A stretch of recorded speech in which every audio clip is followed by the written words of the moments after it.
I'm Jeremy Scahill, coming to you from the offices of The Intercept in New York City, and this is episode 76 of Intercepted. As the sun set over Washington Monday, President Bush's coffin arrived at the Capitol, a hero's welcome heralded by cannons and a 21-gun salute.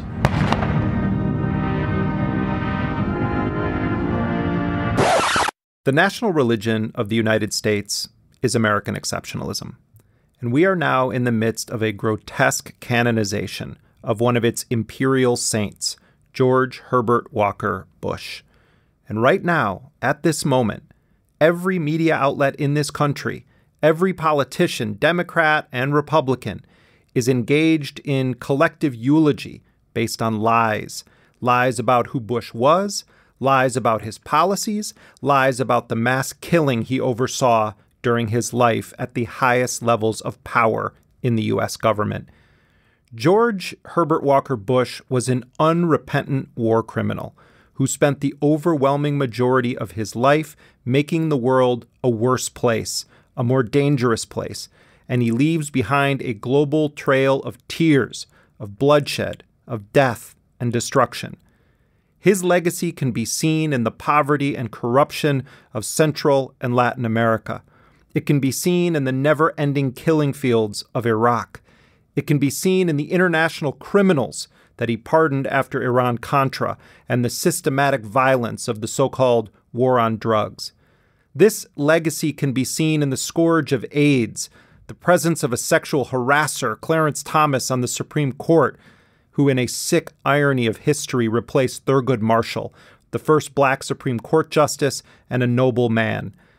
George Herbert Walker Bush came from a powerful family, was born with a silver spoon in his mouth to a father who cozied up to Nazis, who desecrated the grave of the indigenous leader Geronimo, and whose businesses contributed to the imperial agenda to force the poor of the world into indentured servitude for the powerful. This is the eulogy that George Herbert Walker Bush should be receiving this week. Instead, we have this. Throughout his long life, George Bush was admired as a man of decency, modesty, and uncommon achievement.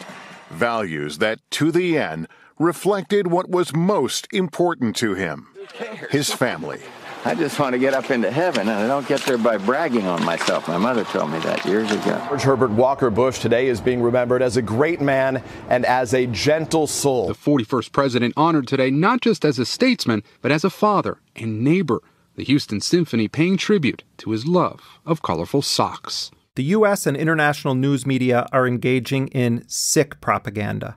Leave the stories about how classy Bush supposedly was, how cool his marriage was, how he built a father-son relationship with Bill Clinton, how he was nice to Barack Obama, how he always wore those funny socks. Leave all of that to the family in their private memorials. But for the rest of us, the rest of the world, we must remember that his incalculable crimes were committed in public, from the highest chambers of power in the most dominant nation in the world. The accounting for his crimes should also be done in public. But no, we're told we have to have respect. We're told that it's not the time to discuss any of this. We're told that we must pretend that he was not a mass murderer with so much blood on his hands. You know what? Donald Trump doesn't even have enough time left in his life to commit even a fraction of the international crimes that Bush carried out during his decades in power, whether it was at the helm of the CIA or as vice president or as president. Not even close. Journalists today believe that they're so brave in calling out Trump's lies, in investigating his real estate deals, in probing his associates. And yet none of them have the spine to accurately describe the well-documented, indisputable crimes committed by George Herbert Walker Bush. What we're witnessing is a powerful media class and an elite political class whitewashing the life of a man who used his various positions not to make the world better, but to wage unthinkable wars, to undermine democratic movements, to kill innocent people, to orchestrate coups and invasions. And the reason this doesn't happen, that we don't talk about this, is because it's a sacrilege in the religion of American exceptionalism. When an unarmed young black man is shot dead by the police, the media is often flooded with stories about how they were troubled kids, or they had criminal records, or they had used drugs, or they had run-ins with the law. The pictures used in these stories are often ones where these dead black men are presented as thugs or scary.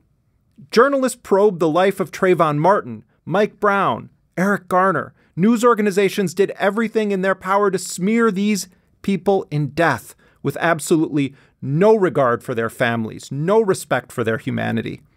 If George Herbert Walker Bush was treated the same way as these black men, it would take months of nonstop 24/7 coverage to even begin to describe the tip of the iceberg of the unforgivable deeds that George Bush committed.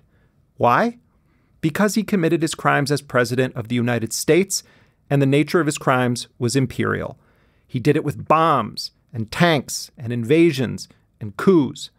In watching the gross hagiography on display this week, I'm reminded of the quote from Voltaire. "It is forbidden to kill, therefore all murderers are punished unless they kill in large numbers and to the sound of trumpets."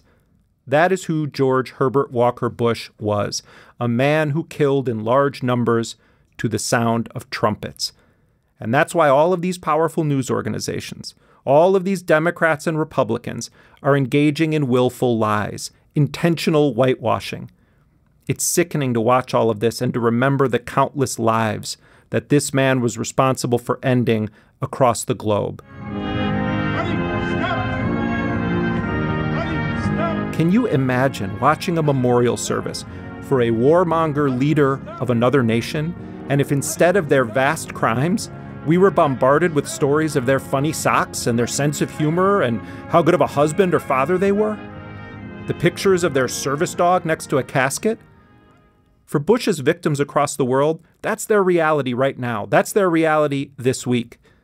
The most powerful people in the United States are collectively pretending that none of it happened.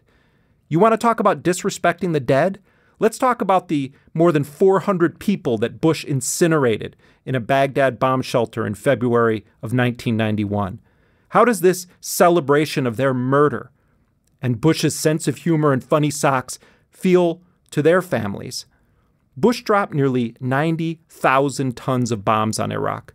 Tens of thousands of people were killed in that war, and hundreds of thousands of civilians died from its effects. And let us remember the so-called highway of death, when Bush authorized the mass slaughter of retreating Iraqi military units, bombing thousands of vehicles and killing untold numbers of soldiers in retreat out of Kuwait. Our mission is to go up and stop the retreating forces as they left Kuwait City. And he said, put some hate in your heart, and he'll be waiting here when we get back. When we took off, we'd expected to see convoys leaving Kuwait City, but we weren't prepared for the magnitude, the number of vehicles that were on the ground that we saw when we broke out under the clouds. We all know that George Herbert Walker Bush's son, George W. Bush, lied the U.S. into the invasion and occupation of Iraq. But it was a lesson that he learned from his dad. In the build-up to the 1991 Gulf War, powerful American public relations firms orchestrated a campaign to convince the world that Iraqi soldiers had gone into Kuwaiti hospitals and killed babies in incubators and stabbed pregnant women. This campaign, based entirely on fiction, culminated with a bipartisan congressional hearing, supposedly on human rights, and it featured a young Kuwaiti girl who fought back tears as she claimed to have been a volunteer at a hospital in Kuwait where she witnessed these atrocities. While I was there, I saw the Iraqi soldiers come into the hospital with guns. They took the babies out of the incubators, took the incubators, and left the children to die on the cold floor. It was horrifying. What the American public was not told at the time of this congressional hearing was that this girl was the daughter of the Kuwaiti ambassador to the United States. The whole thing was orchestrated by these American PR firms, and this girl had witnessed none of these fake crimes. But the lies were repeated over and over as Bush made his case for war. These lies were also promoted by Representative Henry Hyde and other lawmakers on the floor of Congress. Now is the time to check the aggression of this ruthless dictator whose troops have bayoneted pregnant women and have ripped babies from their incubators in Kuwait. President George Herbert Walker Bush used the false incubator story at least 6 times in public as he pushed for war against Iraq. And they had kids in incubators, and they were thrown out of the incubators so that Kuwait could be systematically dismantled. Both U.S. wars against Iraq were based on lies, and both were run by presidents named Bush. If you speak honestly about who George H.W. Bush really was, then you by necessity will be indicting the history, the politics, the legacy of the United States. If you speak honestly about Bush, then the myth of American exceptionalism is laid bare.